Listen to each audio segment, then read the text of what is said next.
Welcome to H2K Infosys. H2K Infosys is a e-verify business based in Atlanta, Georgia, United States. We provide 100% job-oriented, instructor-led, face-to-face, true live online software training programs. It also includes access to cloud test lab with software tools. We provide live project for you to work on. We also provide assistance with mock interviews, resume preparation and review, and job placement assistance. H2K Infosys is trusted by so many students across the world. H2K Infosys provides world-class services in IT training with real-time project work for corporates and individuals, special IT training for MS students in the United States, software design, development, QA manual and automation, performance testing and maintenance, IT staff augmentation, job placement assistance, and tech support.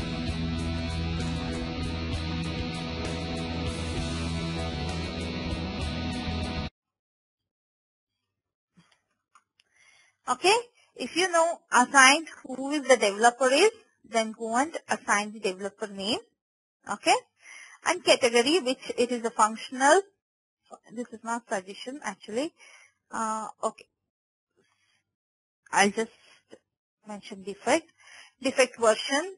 These are all set up based on our project. Okay. If we write a complete scenario as one step, then we will be only one. What is that? One operation, right? Means what? Yeah, if it is everything in one, then definitely only one step will be there. Output. Okay, yes. Estimation fixed time, we can't do it. That is done by developers. Okay, planned closing version, we no need to enter. If you know, you can enter. Okay, and the project and the product reproducible, yes, and status is new. If you raise a new defect, then the status would be new. You can, which browser you executed, Internet Explorer 6, just select that way. Then priority, this is most of the time it's set by developers because they are gonna decide and what priority they are gonna fix it. Okay. Then regression, yes, because we said this is a regression test cases. Severity, this is high urgent because without logging in we can't do anything. So I can set as high urgent. Subject is up to you whether you wanna enter or not. Let it be. Okay, this by default it shows like a description in which step. Okay, we are raising a defect where we made fail. That step number and the description is click on login. Expected is this is the thing, but actual is button is disabled. Everything you take from the step and automatically it will display in the description column because we are linking the defect right there. If you wanna add something else also, you can say like for example note. Please see the attachment or something like that. Okay, then you can submit it. Got it. So already we raised the defect and we submitted the defect for that. Okay. Now if you want to stop right there, you can click on end. Now can you see here it is the test case is failed. Okay. And Aparna, you don't worry, I will show the defect part again because we are going to cover defect module there. And link defect. This is an error. Okay. See here. We are seeing two defects. Why? Because in the earlier I showed you how to link a defect from the existing one. That's why this 43 existing. Okay. This is the recently just now added. Okay. This is the new one. This one is while showing how to link a defect from the existing one, I added this. That's why it's showing two. Otherwise, you will see only one if you raised any defect while executing it. Okay. So this is who raised the defect on what day. What is the defect ID? Okay. What is the status of it? And the steps linked entity where you have raised the defect. automatically it will show which part. Okay, what is the message? It helps for developers. Okay, if they want to go and see where this defect has occurred, where this defect occurred, they can go and click on that. So we can see the link defect here. Refresh it. It's not refreshing properly. Okay, that's it. We'll go one more time. If you want to see now whether it's failed status, if you want to execute everything, so run as test set.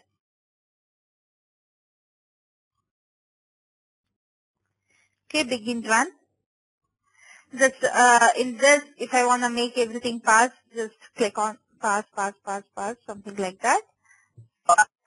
If okay.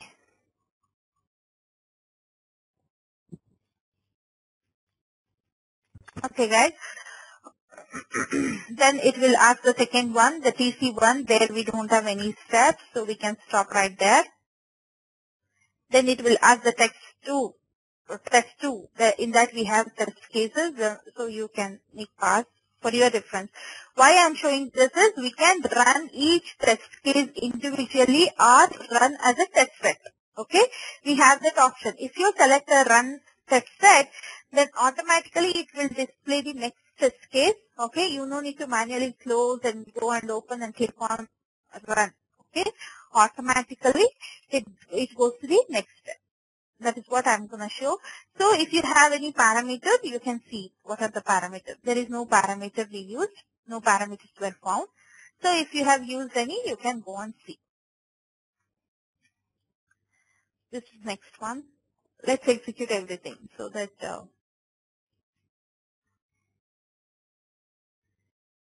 okay, no parameter.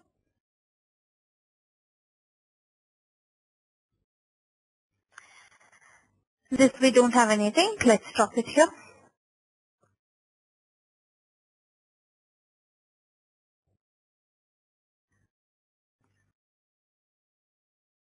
It will come until we reach the last test case. Okay.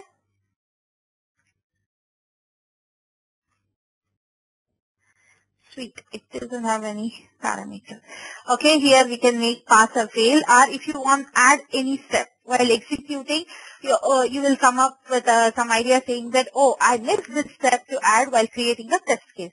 So you can add it immediately. Like click on this button. It will give you option to add the step name. Okay. For example, the description of the test name. Add step. Something. For example, click on logo. Okay, you can add it. Or you think that, okay, I don't want this step to be executed. You can delete that step itself.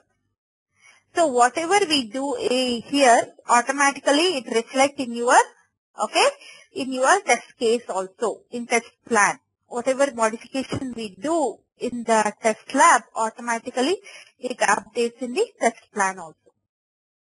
How did step 2 get copied? It didn't copy. This is the one we added while while writing the test cases.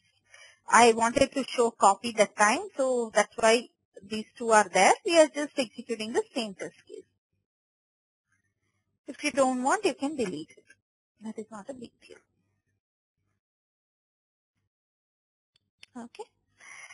So the same thing is parameter is used or attachment if you want to raise a defect. Okay, keep on top if you want to execute this one as first or second. Okay, all those things. And compact view if you want to see in the other way. Okay. Filter by, you want to filter by failed or no run or past test cases. We can do that. This is just a stop.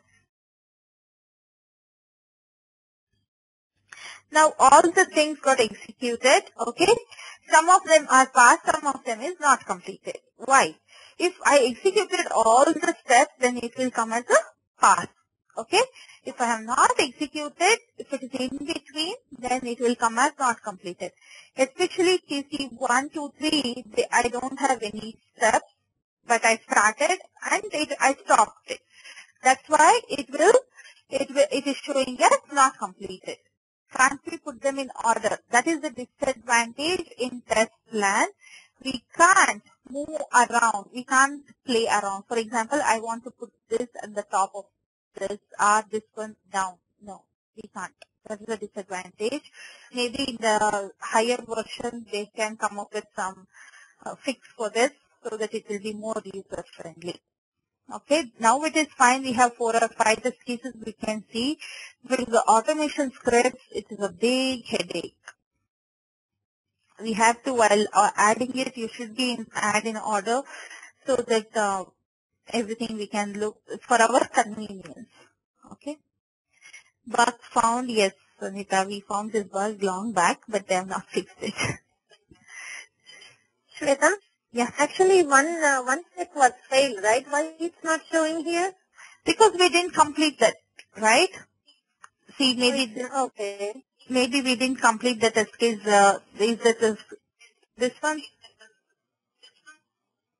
We raised the defect for that. That time it was showing pass, but if you're in the second cycle, okay, if you execute same test case second time, then it will update us. If it is passed, then it will be passed. For example, let me show you, okay. Now all the test cases are passed. Now the step 6 is failed, okay. That's what I did, and I'm saying stop. Now you can see fail, right? Now somebody else come, okay, they will execute the same test case. Okay, begin run. I'll make everything pass. Even step 6 too. Close it. Now the status automatically changed to pass. Because whatever the recent execution occurs, the state based on that status, it is going to display in the status column. Okay. But if you want to know the history, definitely you can do that. Double click on that. Okay. This is where, see how many times they executed. First time I showed the not completed, then it is failed. Okay. Then again it passed. Then I show, somebody asked, right? So I showed them how to fail and pass. So how many times you executed and what date, what time you executed, everything will display in this all run status. Okay. If you double click on that, it will show everything. Okay. And if you have any attachments for that, we can add it. The details of the test case, you can see that. Configuration, it's mainly we use for if you have any parameter, or during automation, if you have any parameters, we can use that. The linked and coverage. The defect ID, if you have linked something, then you can go and link it. Here also we have an option to link. This is the history. History is, you can see, this is where the VSs we come into the picture. See, what are the things we did? Let me, 1 minute. Okay. It will show the history from the design step itself. Okay.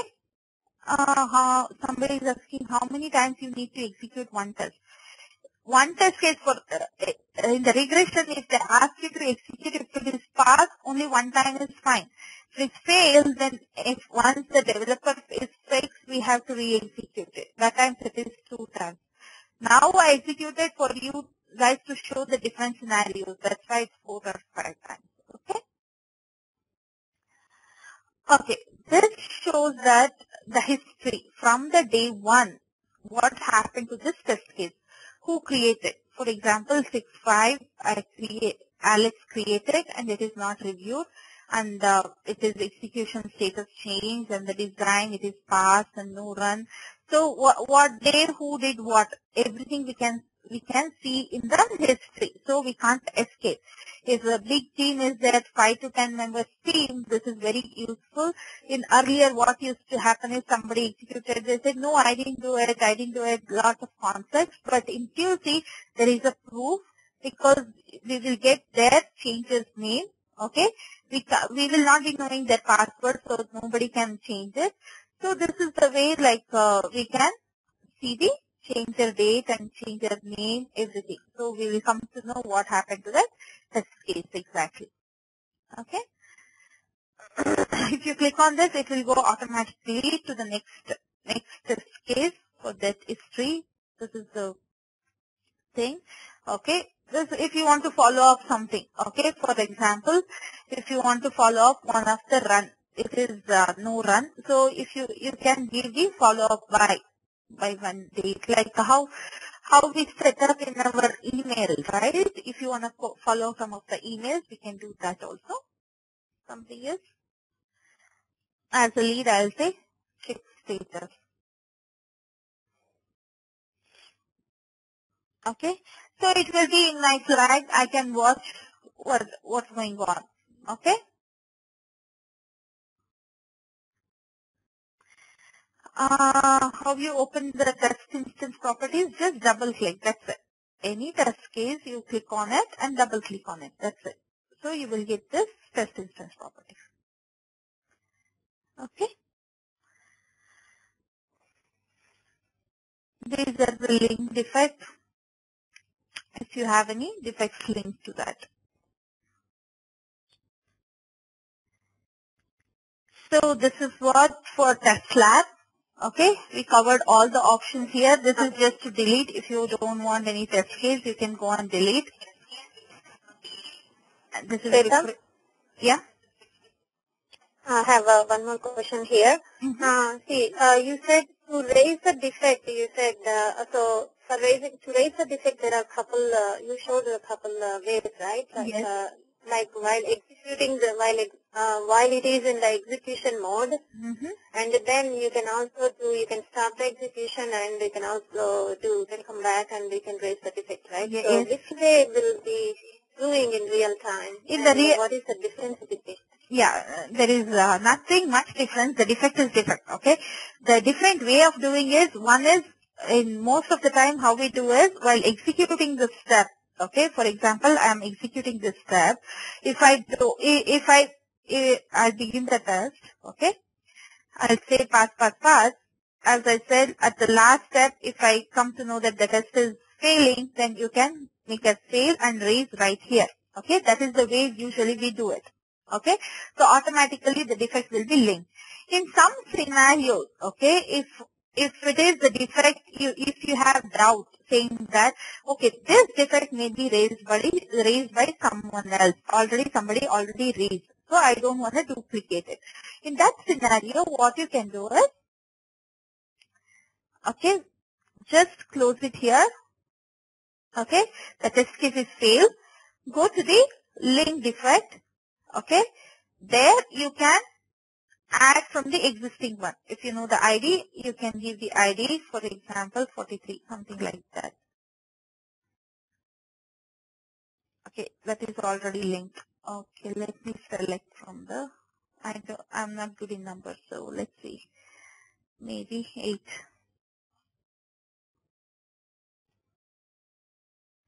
You can add the another defect.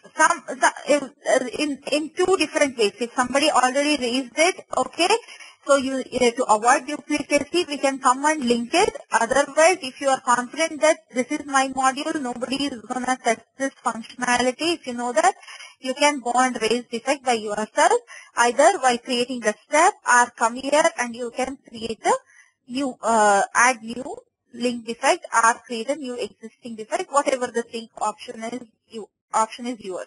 In both the ways, the defect ID is linked to your test case. Okay, that is important. Whether you add here or during the step, it is both the ways it is same. But the only thing is, while executing, if you encounter anything, you can rise there itself. That would be easy. That is the regular process. How do we know somebody raised the same defect? By going through all the defects. By going through all the defects means, for example, we have 100 defects. Okay, we can't go to 100 defects. The one way is, we will be knowing every day we'll be having meeting, or weekly once we'll be having meeting. We know what's going on in the project. From that, we can make it out. Discussing with your peers, you'll come to know like what kind of issues they face, if they face any raised in a defect.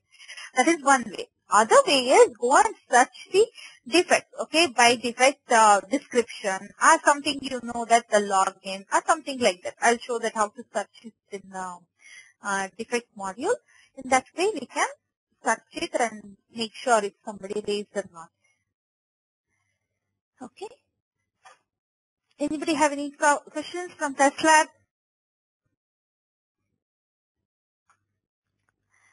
Okay. You guys are good? Shweta? Hello? Yeah, go ahead. Hi, Shweta Rati here. Yeah. I'm sorry, I think I'm missing something.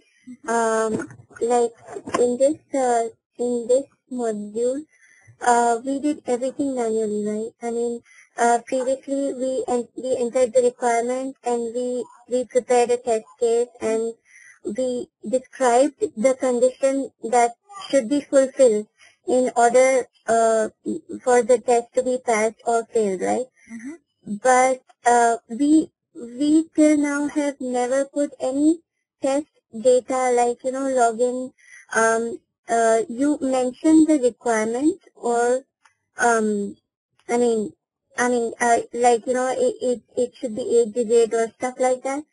But we actually did not enter the data that we are putting to test the program, like 1, 2, 3, 4, 5 or stuff like that. We didn't do it, right? We didn't do it means we have not created the test case, but I showed how to do it, right? I showed the parameter, okay? Parameter, that's where we can create and we can enter our test, like a username and password, we can give the test data. Same way, like you can create such a way that the test case is saying that enter 8-digit number. You can create a parameter if you want. Otherwise, in the test case itself, you mention enter 8-digit number so that anybody can enter 8-digit valid number. So it's up to you how to design your test case. I showed both the ways, one with parameter and the one is just a test case without giving any parameter, entering the data. Yeah, I mean, you know, the 8-digit number or the condition or the parameter that we're talking about, we stated that, but we did not enter the data that we're actually putting in to check the requirement, right? I mean, like we did run and then we are doing everything manually, but like in automation, it would be entirely different, right? I mean, Yeah, you don't worry about automation. Automation we have not yet started. So guys, don't worry about automation. This is completely, I'm teaching manual test cases. How to execute manual scenarios using QC. That's it. Okay? So automation is completely different. Don't club with this. Okay. Okay. Exactly like, what is your question? Like, what do you wanted to say? See, you are talking about test data, you are talking about automation. I got a little bit confused what exactly you need. Shweta? Shweta, this is Nimisha. I think what Rati is trying to say is that when we did our test case in Excel spreadsheet and emailed it to you, and that grid had input data. Like what did we put actually in the system? That's what I showed. And I don't think we put that anywhere in the. Okay. Yeah, that we I think that's what she's trying to ask.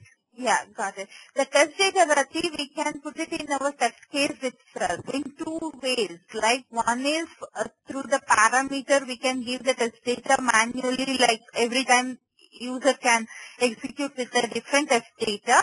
Otherwise, in the test step itself, we can mention that enter the user ID as Rati and password as ABC123. Okay, it's up to you. How do you create? Getting it? The managing of test data is one through parameter. Okay, another way is entering the data, hard coding the data. So in two ways we can manage the test data. Yeah. Tell me. Now Hi Shweta, this is Lubna. Yeah, Lubna.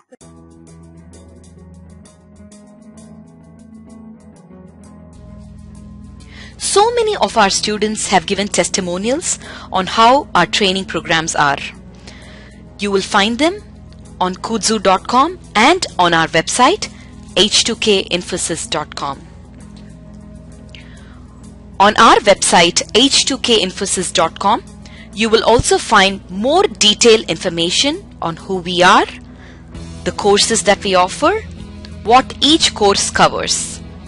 Also, if you're interested in a demo program, please register on our homepage on the left-hand side. Just give us more information about yourself and we will send you a link for a demo class. The demo class is absolutely free. Experience our commitment by just attending an orientation workshop at no cost. Our team of faculty and advisors are here to guide you with the right information.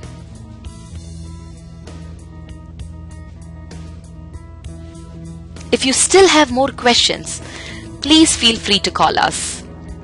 Call us at 770-777-1269. This is a United States number. If you're calling from the UK, call us at 020-337-17615. You can also email us at training@h2kinfosys.com or h2kinfosys@gmail.com.